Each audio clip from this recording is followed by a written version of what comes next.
আসসালামু আলাইকুম, সবাই কেমন আছেন? আজকে আরবি ভাষা শেখার পঞ্চম ক্লাস। যারা চতুর্থ ক্লাসটি করেননি তারা আমার কমেন্টে দেওয়া লিঙ্কে ক্লিক করে চতুর্থ ক্লাসটি করে নেবেন।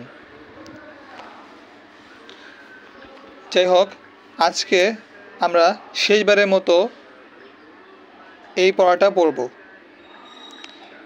যেই পড়াটা আমরা গত 4 দিন ধরে পড়ে আসছি। আমরা কি পড়ছিলাম যে প্রথমে শব্দ অর্থ পড়ছি আমরা। কিতাবুন একটি বই, কলামুন একটি কলম, কুরসিয়ুন একটি চেয়ার, বাইতুন একটি ঘর, বায়াবুন একটি দরজা, মিসবাহুন একটি বাতি, জিদারুন একটি দেয়াল, সারিরুন একটি খাট পড়ছি। প্রথমে আমরা আরবি শব্দ অর্থ পড়ছি। যেমন আমরা যদি দেখি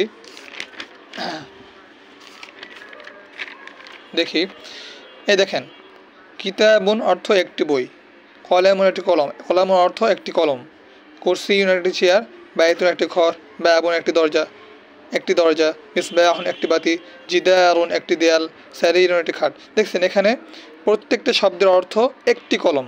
এখানে শুধু কলম নেই, এখানে কি আছে? একটি কলম আছে, একটি ঘর, একটি বাতি, মিসবাহুন একটি বাতি, সারিরুন একটি খাট, কিতাবুন একটি বই আছে। কিন্তু কি নাই? শুধু বই নেই। আমি কি বলছি? কিতাবুন একটি বই, আমি শুধু বই বলিনি। কিতাবুন একটি বই, কুরসিয়ুন একটি চেয়ার, বায়াবুন একটি দরজা। তখন আমরা বুঝলাম যে কিতাবুন শুধু বই না, কিতাবুন অর্থ শুধু একটি বই, কুরসিয়ুন অর্থ একটি চেয়ার, বায়াবুন অর্থ একটি দরজা। তাহলে আমরা দেখি, তাহলে আমরা কি পড়ছি? তারপরে পড়ছি হচ্ছে হাদা। এটা হচ্ছে দ্বিতীয় ক্লাস ছিল। দ্বিতীয় ক্লাসে পড়ছি আমরা যে হাদা হাদিহি, যালিকা তিলকা। হাদা হাদি পড়ছি হচ্ছে এটি। হাদা হাদি অর্থ এটি পড়েছি, আর যালিকা তিলকা অর্থ পড়েছি সেটি। তাহলে হাদা হাদি পড়ছি। এখন এই হাদা হাদিহি আমরা যুক্ত করে দেখাবো।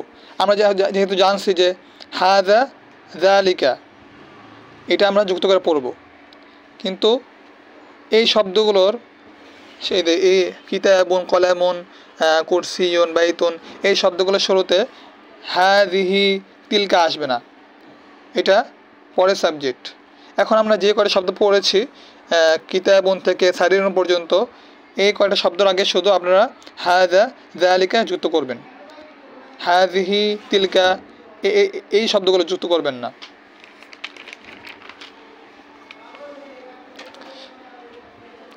তাহলে আমরা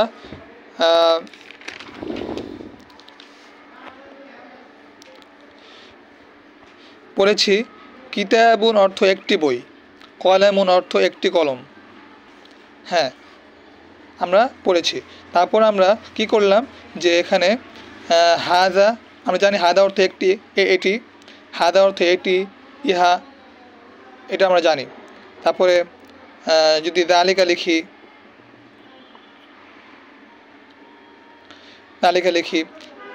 যালিকা অর্থ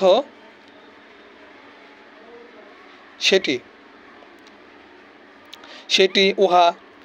আমরা জানি হাদা অর্থ এটি, ইহা, আর যালিকা অর্থ সেটি, উহা।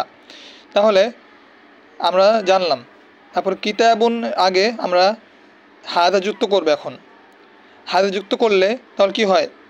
হাদা কিতাবুন, তাহলে কি হয়? হাদা কিতাবুন। এখন আমরা যদি যালিকা কলামুন, এখন যদি কলামুনের সাথে যালিকা যুক্ত করি তাহলে কি হয়?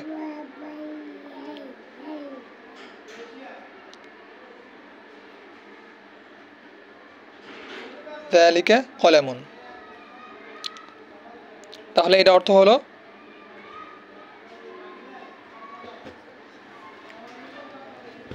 একটি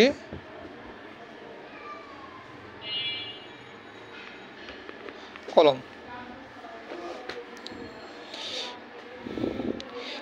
এভাবে আমরা যে কয়টি শব্দ অর্থ পড়ছি, যেমন কিতাবুন কলামুন, কুরসিয়ুন আগে যদি হাদা যুক্ত করি, হাদা কুরসিয়ুন, তাহলে এটা অর্থ কী হলো? এটা একটি চেয়ার। যালিকা কুরসিয়ুন, সেটা অর্থ কী হলো? যালিকা কুরসিয়ুন, সেটা অর্থ সেটা একটি চেয়ার। এভাবে আমরা পড়েছি কলামুন, কুরসি পড়ছি, কুরসিয়ুন, বাইতুন, বাইতুন, বাবুন, মিসবাহুন,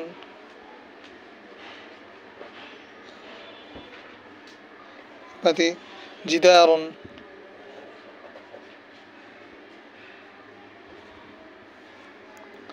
সারিরুন।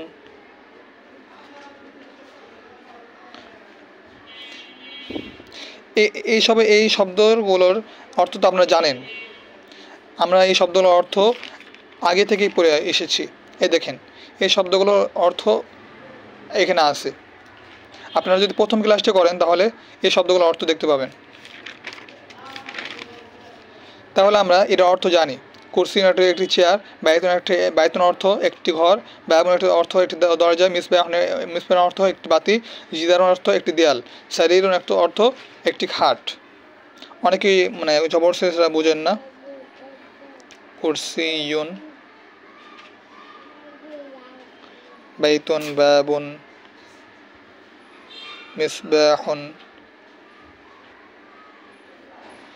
জিদারুন,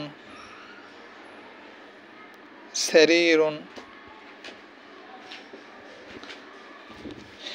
এখন আমরা এর আগে যদি আপনারা তো বুঝেছেন, এর আগে যদি আমরা হাদা যালিকা, এর আগে শুধু হাদা যালিকা যুক্ত হবে, কোনো সময় হাদিহি তিলকা যুক্ত হবে না। আমরা কি পড়েছি? আমরা পড়েছি যে হাদা,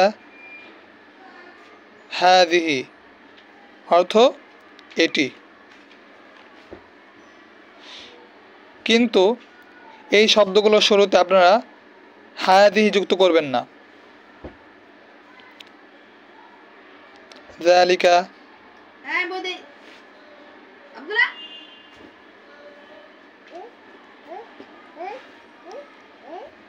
তিলকা পড়েছি, এটা অর্থ সেটি। কিন্তু আপনারা এই দুইটা ব্যবহার করবেন না, এই দুইটা ব্যবহার করবেন না, শুধু হাদা, হাদা, যালিকা, এই দুইটা ব্যবহার করবেন। তাহলে আমরা কি বুঝলাম? এর আগে হাদা,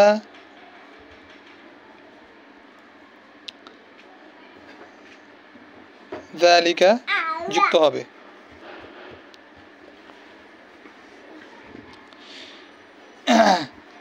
এখন আমরা এর শুরুতে হাদা লাগাই দেব। হাদা, হাদা, যালিকা, ইচ্ছা মতো আমি লাগাচ্ছি।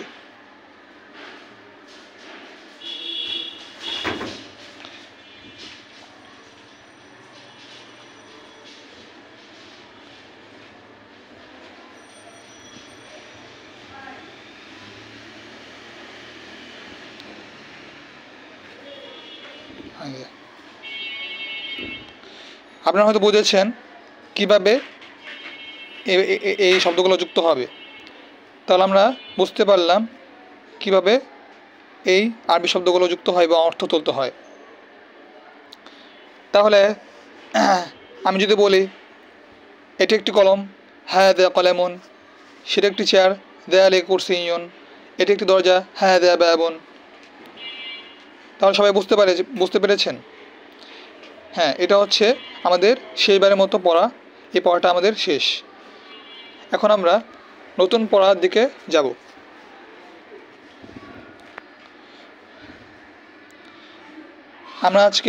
আমি কিছু আজকে নতুন শব্দ অর্থ দিব, আপনারা এই শব্দ অর্থগুলো মুখস্থ করবেন।